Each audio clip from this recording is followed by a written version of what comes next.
She was born in Killeen, Texas in 1905. Killeen, as you may know, is about 75 miles due north of Austin. Now, Killeen was a little bit of a pokey town then. It wasn't much going on. She was born to Ike Culp and Emma Hoover Culp. Her father was an attorney and a Texas state legislator, and her mother was a suffragist in addition to being a housewife. The family had 6 children. Oveta was the second. And now I don't know about how many of you have ever met anyone whose name is Oveta. First, I'd ever heard of the name. There's 2 versions of how she got her name. The first version is that her mother read it in a romance novel and liked it.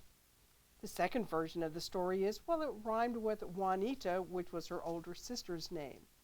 Now, an interesting tidbit about the name Oveta is it's an Iroquois word, and it means forget. Now, I'm going to do my best to convince you that Oveta was one of the most unforgettable Texas women we've had to date. So, Oveta was a bit of a precocious child. At age 5, the Women Christians Temperance Union came to her Sunday school class, and they said that they would give everyone a white ribbon if they signed a pledge for temperance. So her classmates were writing their name, and Oveta refused. And her teacher said, "Oveta, you need to sign that pledge." And Oveta said, "No, ma'am," and went and sat back down in her chair. Well, by the time Oveta got home after Sunday school, she went to her grandmother's house. Word in the small town had gotten to her grandmother. Her grandmother beat her with a switch. Then she said, "Oveta, why didn't you sign that pledge?"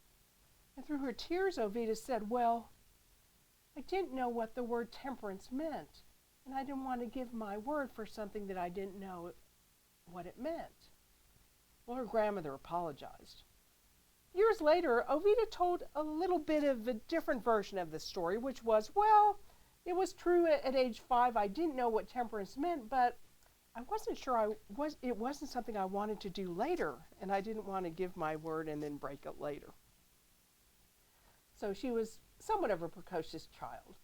Now, her father was a state legislator, and during those times, it was common for attorneys and other legislators to stop at their house for dinner as they were going through town, and they would say, "Oveta, are you going to be a lawyer like your daddy when you grow up?" And she was like, "Maybe." And now, I don't know what you did on your way home from elementary school. I used to kick rocks on the way home to entertain myself. Not Oveta. She would stop by her father's law office, and it said by the age of 10, she had read the entire congressional record. Now, I don't know about you.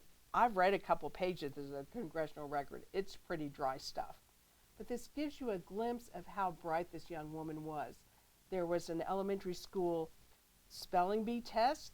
At the prize was a Bible. All her classmates said, "You know what, just go ahead and put Oveta's name in there because we know she's going to win," and everyone else vied for second place. This child had a voluminous mind. So fast forward a little bit, when she was 16, her father goes to the state legislature, and he actually pulls Oveta out of high school and takes her with him because he said, well, he thought that being in the legislature would be a better education than she was getting in high school right then. Never mind, she was also having some problems, run-ins with the principal. Fast forward a few years, 19, 20 years old, Oveta wants to actually go to UT Law School. The problem was they didn't accept women in law school then at UT. So what did she do? She audited law courses. One of her classmates was a parliamentarian of the Texas legislature. And he couldn't both go to law school and be parliamentarian at the same time. So what happened was Oveta got appointed parliamentarian. At age 20, she was the youngest person to be parliamentarian for the Texas legislature. I mean, she wasn't really even old enough to vote yet. And speaking of voting, women in Texas got the right to vote in 1918. Women in Texas actually got the right to vote before women in the whole United States got the right to vote. And it was Governor William Pettis Hobby who signed the bill for women's suffrage in Texas. So here's a photo of him signing the bill, February 5th, 1918. If you know anything about early Texas women suffragists, the woman second to the left in the wonderful hat, Minnie Fish Cunningham. So there she is, Oveta's parliamentarian in the Texas legislature. You know, and parliamentarian is kind of like the referee. You get to run the whole thing, which was pretty great. She actually held that job for 3 different legislative sessions.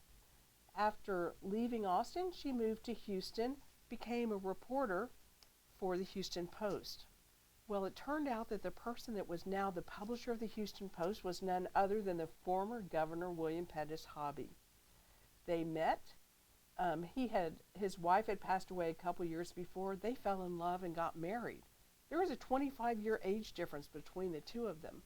And I have the privilege of interviewing both her son and a couple of her granddaughters in my research for the book. And I said, hey, what was the deal? Were they really in love? And everyone said, oh, yeah, they were deeply in love. It just happened that there was this large age difference between the two of them. So they got married, and they had 2 children, Bill Hobby Jr., seen here on the left, and Jessica Hobby. Now, Governor Hobby was just a very affable man, had this wonderful personality, and he loved kids. He said, you know, gosh, if I had known how popular children were, I would have had him on my platform when I was running for governor. An interesting thing about him is, even though he was no longer governor of Texas, he continued to be called governor the entire rest of his life. Oveta even referred to him as governor.